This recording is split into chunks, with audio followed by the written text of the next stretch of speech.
Hello नमस्कार साथियों, एक बार फिर से आप सबका स्वागत है हमारे अपने यूट्यूब चैनल में। मैं हूं आपके साथ सचिन शुक्ला। इसके पहले हम लोगों ने 1833 के चार्टर एक्ट तक अपनी सारी चीज़ें कंप्लीट कर ली थी, पढ़ ली थी। अगर आप लोग लाइव हैं तो प्लीज़ एक बार कमेंट करके मुझे बता दें। अब हम बात करेंगे 1853 के चार्टर एक्ट के बारे में। ठीक है। आई होप इसके पहले जितनी भी चीज़ें आपसे डिस्कस की गई होंगी, आप सबने उसको अच्छे से पढ़ा होगा, रिवीजन किया होगा उसका। अगर आप लोग लाइव हैं तो प्लीज़ एक बार मुझे कमेंट करके बता दें, फिर हम स्टार्ट करें। देखिए, 1853 में हमें बस प्रावधान ही लिखना है, प्रोविज़न ही लिखना है, कोई बहुत इसमें पृष्ठभूमि वगैरह नहीं है।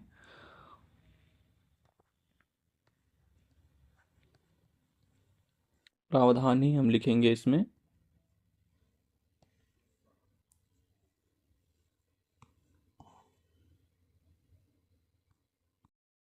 इसमें पहला पॉइंट लिखिए, चार्टर का नवीनीकरण नहीं किया गया। चार्टर का नवीनीकरण नहीं किया गया।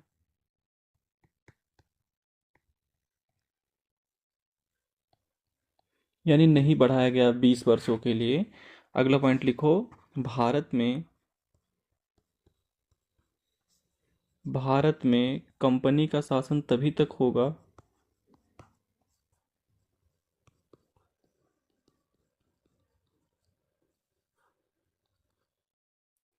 तभी तभी तक होगा जब तक ब्रिटिश संसद की इच्छा होगी।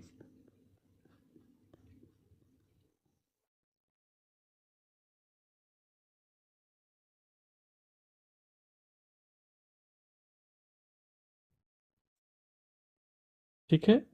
रिन्यूएबल नहीं किया गया, दूसरी तरफ कहा गया कि ब्रिटिश पार्लियामेंट के विल पर निर्भर करेगी। यानी कि इस तरह एक तरीके से कंपनी की पैकिंग की तैयारी हो चुकी है कि भाई आपने बहुत काम कर लिया, अब आपकी पैकिंग जो है, अब रिटायरमेंट का वक्त आ गया। ठीक है ना। जिम्मेवारी को हम सीधे संभाल लेंगे, अब आपकी ज़रूरत नहीं है बीच में। डायरेक्टर प्रोपराइटर पैसा लीजिए और साइड हो जाइए जो आपके लगे हैं, है ना। अगला पॉइंट लिखो, कंपनी से नियुक्ति संबंधी अधिकार भी ले लिए गए।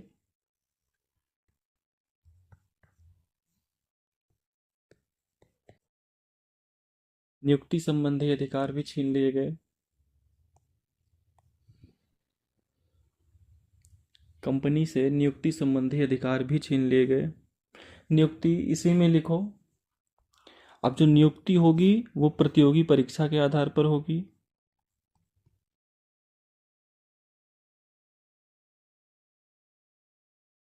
प्रतियोगी परीक्षा के आधार पर।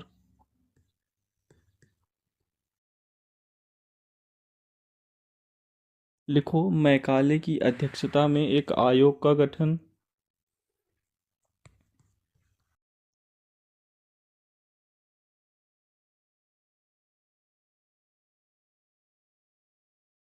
मैकाले की अध्यक्षता में एक आयोग का गठन किया गया।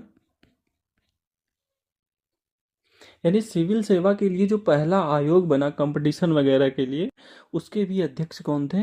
मैकाले ही थे। इन्होंने सब सिलेबस वगैरह तय किया था। 54 से प्रतियोगी परीक्षा शुरू हो गई ब्रिटेन में। फिर 1861 में सिविल सर्विसेज एक्ट आएगा, इस पे हम अलग से बात करेंगे आपसे, वहाँ हम जिक्र करेंगे इसका।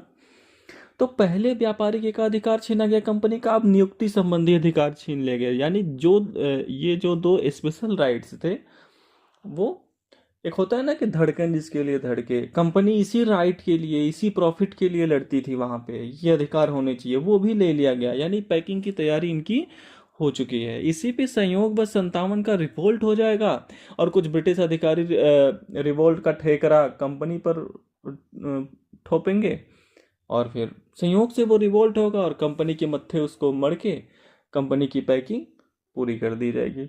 हालांकि उसके पीछे सब लोग जिम्मेवार हैं। कंपनी जो भी भारत में कर रही है उसके लिए ब्रिटिश सरकार जिम्मेवार है, क्योंकि पॉलिसी गाइड तो वही कर रही है।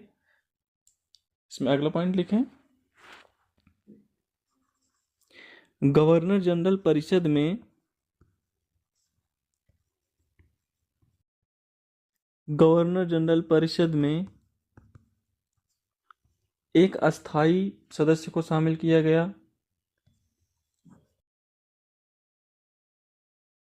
एक अस्थाई सदस्य को शामिल किया गया, ब्रैकेट में कर लेना 1+4, 1+4, ठीक है। यानी जो 1+3 थे वो बढ़ के 4 हो गए, यानी जो कानूनी विशेषज्ञ था, एडहॉक था, उसको परमानेंट कर दिया गया, ठीक है। अगला पॉइंट लिखो, भारत में गवर्नर जनरल परिषद के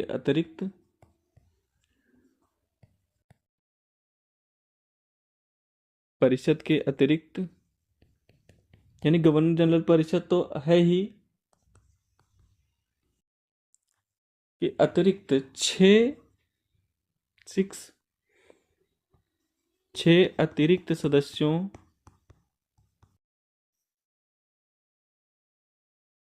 अतिरिक्त सदस्यों का प्रावधान किया गया। 6 एडिशनल मेंबर, इसको अंडरलाइन कर लेंगे आप। 6 अतिरिक्त सदस्यों का प्रावधान किया गया,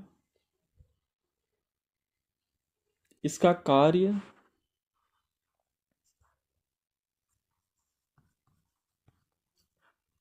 गवर्नर जनरल परिषद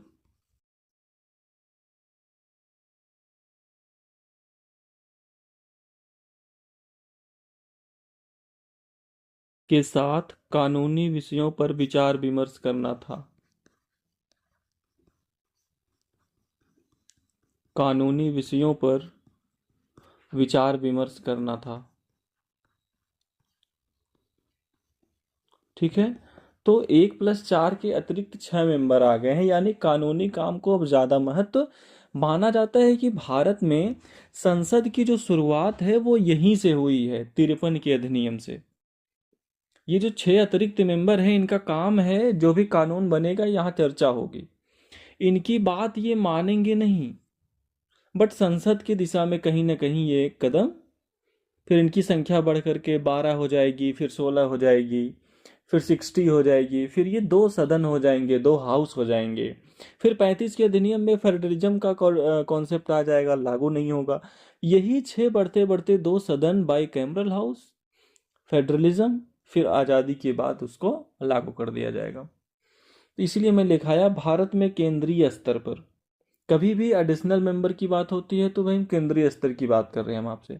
तो 53 का प्रावधान वैसे तो कम प्रोविजन है, इसमें तो है काफी सारे निर्णायक। कंपनी को पैक कर दिया गया, नियुक्ति अधिकार ले ली गई, प्रतियोगी परीक्षा की बात हो गई, एडिशनल मेंबर आ गया, एक परमानेंट मेंबर ऐड हो गया इसमें, ठीक है। 53 के बाद क्या हुआ, लगभग पैकिंग की तैयारी चल रही थी, 57 का रिवोल्ट होगा जो पढ़ना ही आने वाली क्लास में हमें। 57 के बाद फिर एक कानून पारित हुआ और फिर फाइनली कंपनी का बैग इन बैगेज शिफ्ट करा दिया गया उसको कि भाई अब आपका कोई काम नहीं है, सीधे हम शासन कर लेंगे, माध्यम की जरूरत अब हमें नहीं है। अब आप एक शीर्षक दो, लिखो 1858 का अधिनियम। 1858 का अधिनियम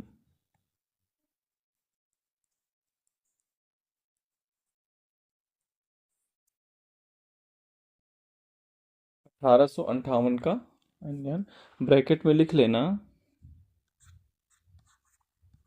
the act for the better government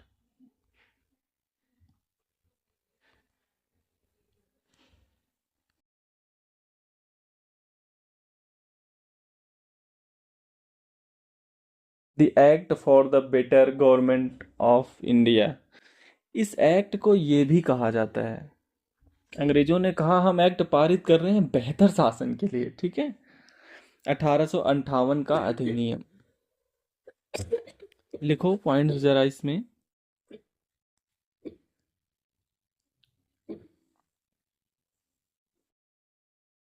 Britain में क्या क्या बदलाव हुआ उसकी बात कर रहे हैं।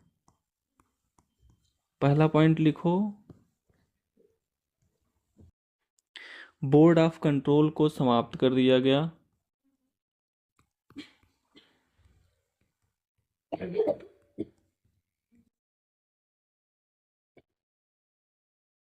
जो बोर्ड ऑफ कंट्रोल बनाया गया था उसको समाप्त कर दिया गया।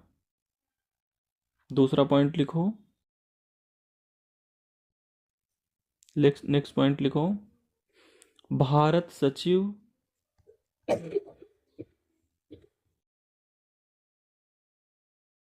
या भारत मंत्री नामक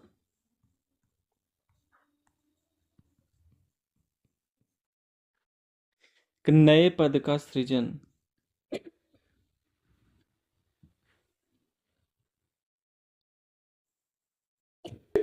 तो 6 मेंबर थे ना, उसके जगह पे एक व्यक्ति आ गया, भारत सचिव या भारत मंत्री। ब्रैकेट में लिखो, यह ब्रिटिश कैबिनेट का सदस्य होता था।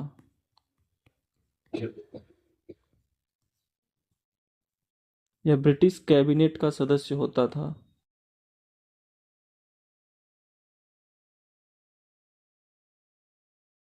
जैसे किसी मंत्रिमंडल में विदेश मंत्री, रक्षा मंत्री, कानून मंत्री होते हैं, वैसे भारत मंत्री होगा वहाँ के मंत्रिमंडल में। आ रही है बात समझ में? एक अलग से वहाँ कैबिनेट मिनिस्टर बना दिया गया भारत मंत्री के तौर पे, मिनिस्टर फॉर इंडिया, है ना। तो ये इतना पावरफुल है। अगला पॉइंट लिखें, भारत मंत्री को सलाह देने के लिए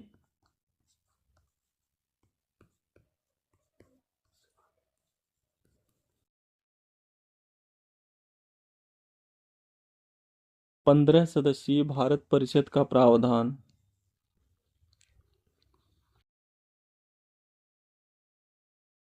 15 सदस्यीय भारत परिषद का प्रावधान, उसको एडवाइस करने के लिए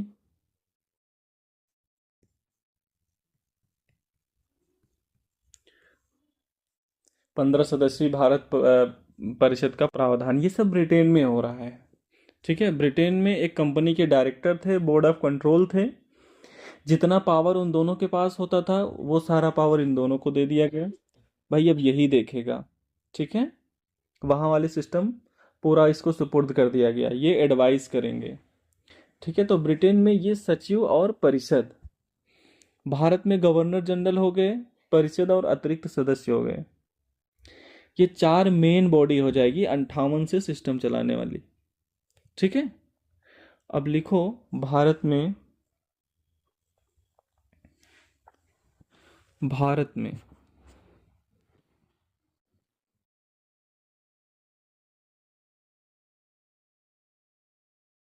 गवर्नर जनरल को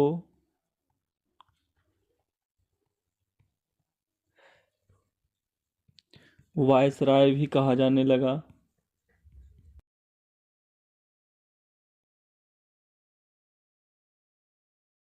वायसराय का मतलब होता है क्राउन का प्रतिनिधि।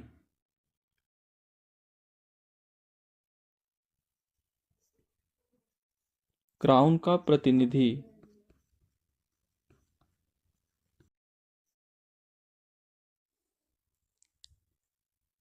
ठीक है, भारत सचिव अलग है, 15 सदस्य अलग हैं। गवर्नर जनरल को वायसराय भी कहा जाने लगा। वायसराय यानी क्राउन का प्रतिनिधि। लिखो, भारत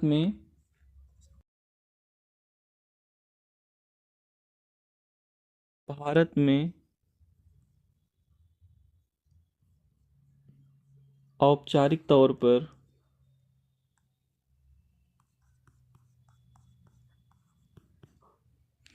ईस्ट इंडिया कंपनी का शासन समाप्त।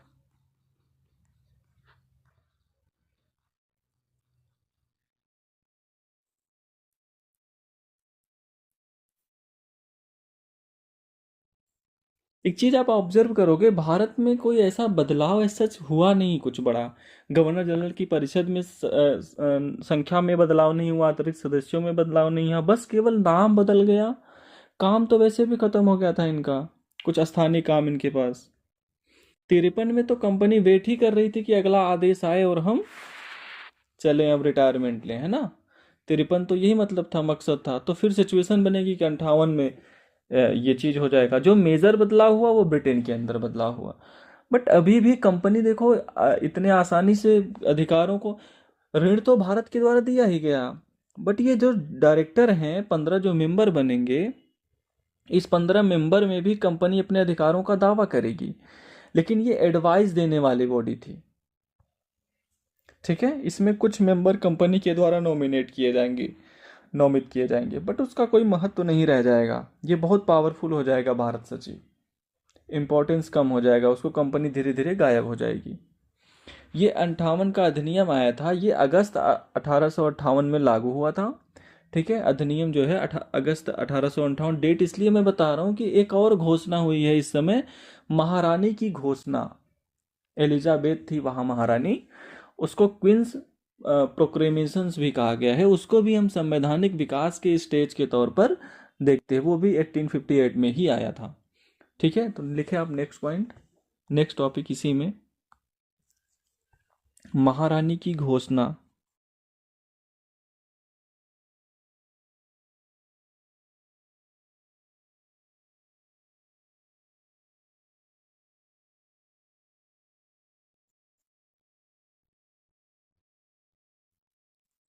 नवंबर 1800,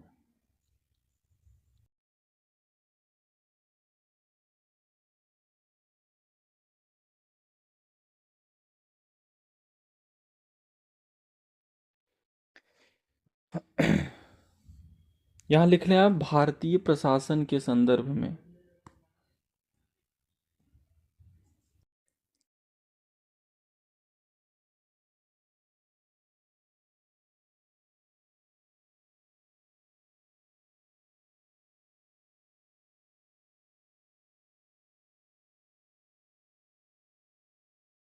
इसमें हम है तो 8-10 पॉइंट्स, ठीक है, लेकिन इम्पोर्टेंट आपके लिए 2-3 ही पॉइंट। ठीक है, ज़्यादातर आइडियलिस्टिक बातें ही हैं, बट 2-3 बिंदुओं पर हम विशेष तौर पर ध्यान रखेंगे, जिसकी ज़रूरत पड़ेगी आपको प्रीलिम्स में भी और मेंस में भी। 3 पॉइंट्स के अंदर हम लिखेंगे, एक, भारत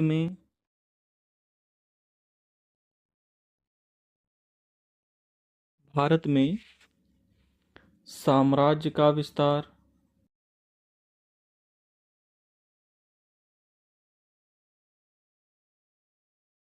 नहीं किया जाएगा।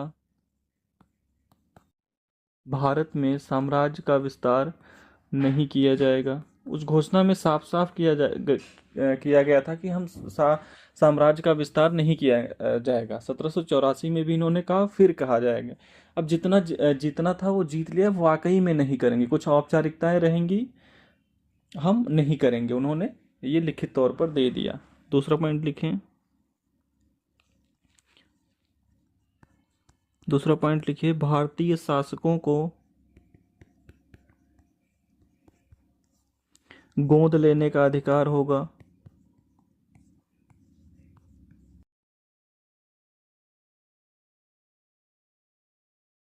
डलहौजी ने रोक दिया था 57 के रिवोल्ट में, शासक बहुत नाराज थे अंग्रेजों से।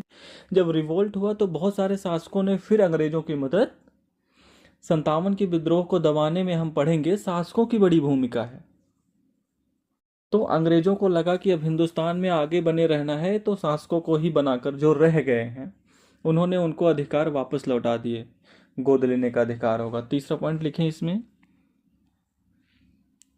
भारतीय प्रजा के साथ भेदभाव नहीं।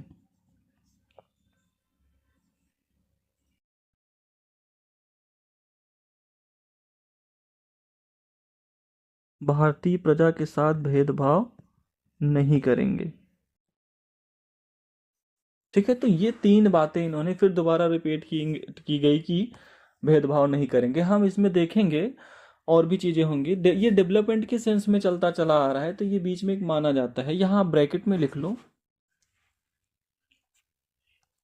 समकालीन वायसराय केनिंग ने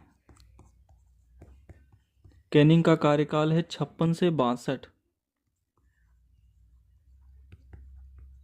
समकालीन वायसराय कैनिंग ने इलाहाबाद में इस घोषणा को जारी किया।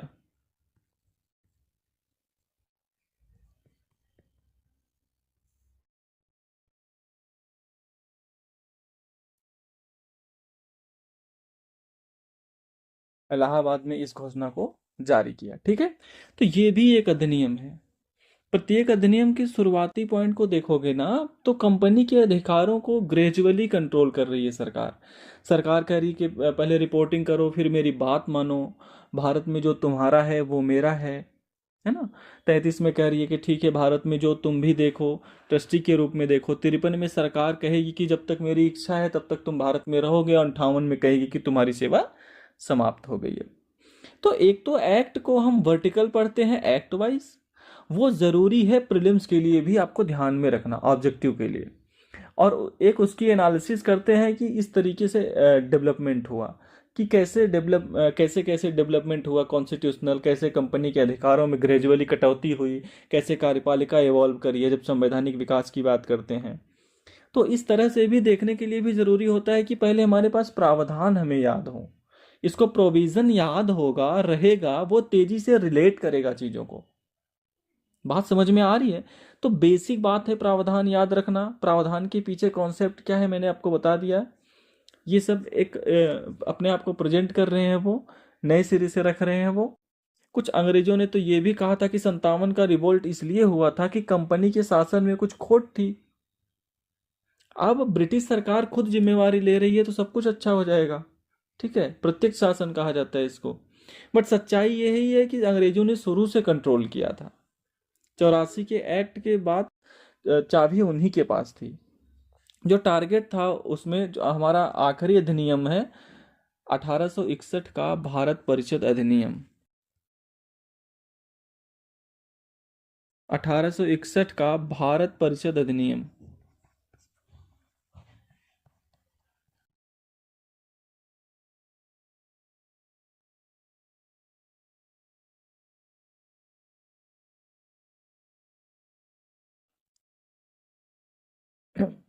अठारह सौ इकसठ का भारत परिषद अधिनियम, ये हमारा आखिरी टारगेट था। हमने आपसे कहा था कि हम यहीं तक अपने फर्स्ट फेज में यहाँ तक बढ़ेंगे, हम यहाँ तक लेंगे। ठीक है, ये जो लास्ट के दोनों अधिनियम हैं और 61 का अधिनियम 57 के रिवोल्ट के परिणाम के रूप में मैं आपको फिर दोबारा आपको पढ़ाऊंगा। प्रोविजन बस केवल अभी आप लिख लीजिए, इसको मैं परिणाम के रूप में भी देखेंगे 57 जब पढ़ेंगे। Council of India act, Bharat परिषद अधिनियम कहा गया इसको, केवल प्रावधान इसमें ध्यान रखने हैं आपको।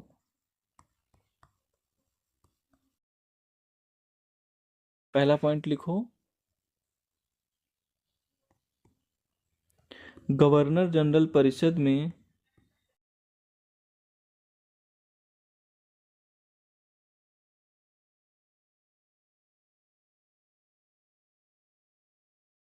एक और अस्थाई सदस्य शामिल किया गया।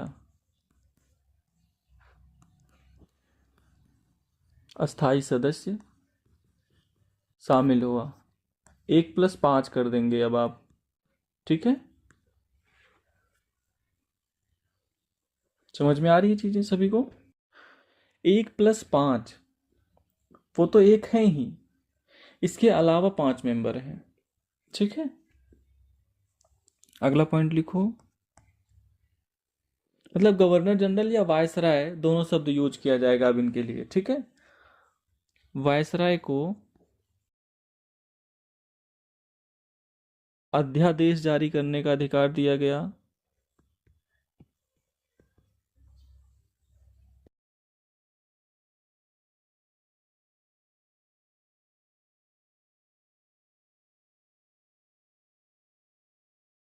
ठीक है, अध्यादेश का तो सेंस जानते ही सभी लोग।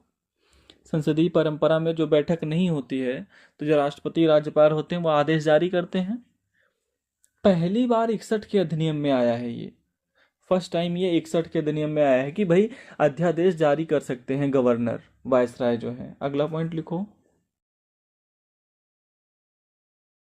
पोर्टफोलियो सिस्टम पोर्टफोलियो प्रणाली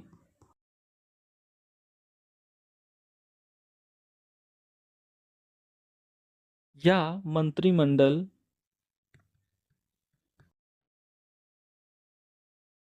या कैबिनेट सिस्टम की शुरुआत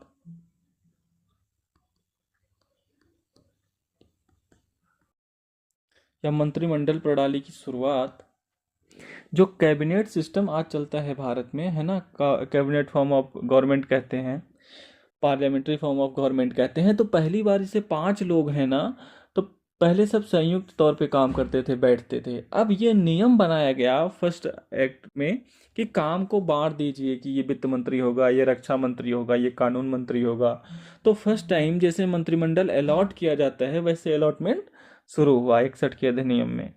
जैसे इन सब का क्या पर्पज होता था, इन एक बार कार्यपालिका का ग्रेजुअली जो है विकास हो रहा है। समझ में आ रही है बात ना? संवैधानिक विकास में हम इसको ऐड करते चलेंगे जब ओवरऑल व्यू बनाएंगे। ठीक है, तो ये महत्वपूर्ण डेवलपमेंट हो गए। नेक्स्ट पॉइंट लिखो। प्रांतों को पुनः कानून बनाने का अधिकार।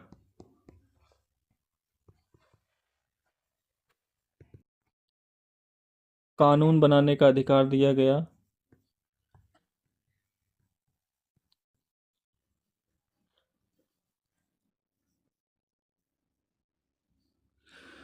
ये अधिकार एब्सोल्यूट नहीं होता था, इसमें सीमाएं होती थी, बहुत क्लियरिटी नहीं होती थी इसमें। ठीक है, सब्जेक्ट डिफाइंड नहीं थे कि भाई ये यूनियन लिस्ट है, स्टेट लिस्ट है। कानून बना सकते हैं, गवर्नर उसमें इंटरफेयर कर सकता है, सेंट्रल कुछ चीज़ों पे नहीं बना सकते हैं आप, लेकिन कई स्थानीय मसले हैं जिस पे आप कानून बना सकते हैं। तो 33 के अधिनियम में जो अधिकार ले लिया गया था प्रांतों को, फिर वो अधिकार वापस किया गया। अगला पॉइंट लिख लें इसमें। अतिरिक्त सदस्य के रूप में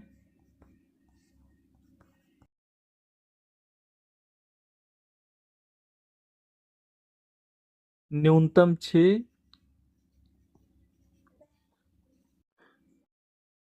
अधिकतम 12 सदस्यों को मनोनीत करने का प्रावधान।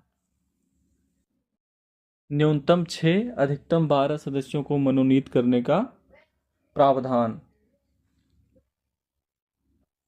पहले 6 संख्या थी, अब उसको अधिकतम 12 तक ले जाया गया। ठीक है, इसी में लिखो, इस अधिनियम में पहली बार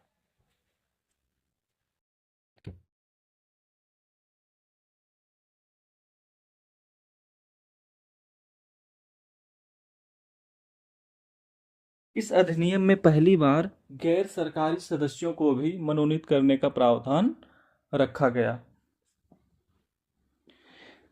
यानी कि अब गैर सरकारी सदस्य भी मनोनीत किए जा सकते हैं, गैर सरकारी सदस्यों को भी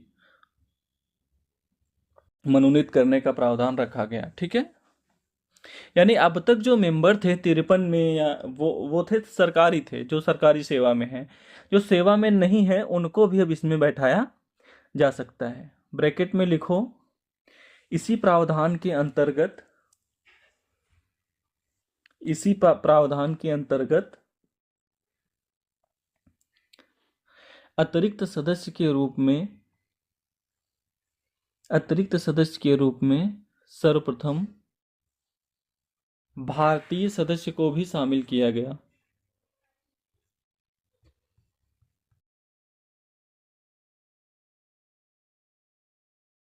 भारतीय सदस्य को भी शामिल किया गया।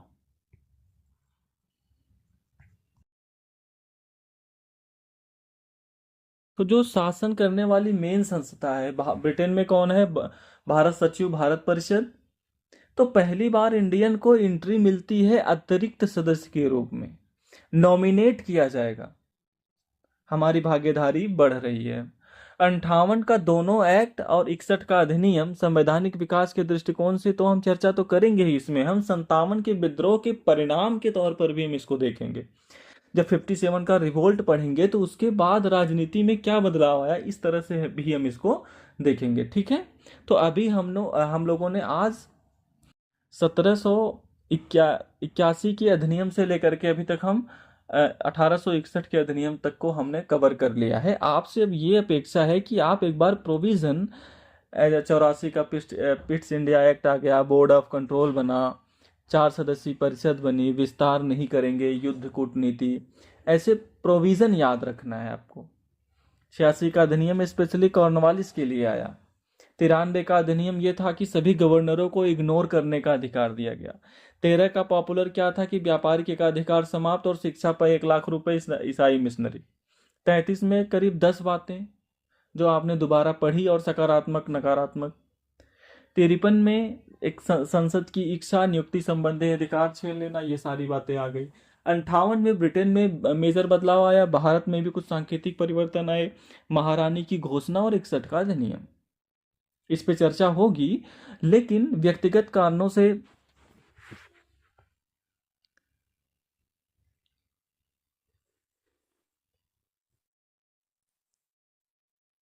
जब आप अगली क्लास में आओगे तो आप पूरा क्लास नोट रिवीजन करके आना।